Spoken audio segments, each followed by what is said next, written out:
Ini 3 tips bagaimana kita nak bercakap dalam mesyuarat supaya nampak function. Tips yang pertama adalah pastikan menggunakan ayat bridge, ayat jambatan yang menghubungkan idea.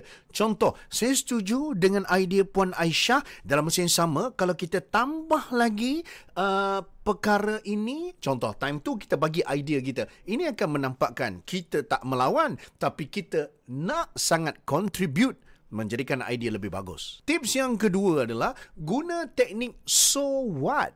Apa maksud dia? Sebelum kita nak bercakap, cuba tanya diri kita dulu, apa yang kita nak cakap tu, so what? Contohlah, kita nak kata, kita nampak sekarang ni ramai orang datang lambat ke pejabat.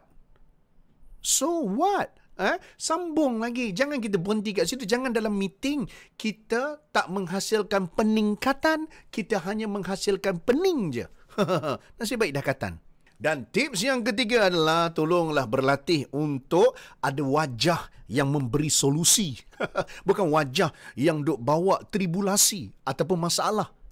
Dengan kata lain, muka tu bila kita bercakap bagi nampak yakin sikit. Ada senyuman waktu perlu, ada serius waktu perlu. Janganlah kita buat muka macam tak faham apa benda langsung. Apa? Ingat.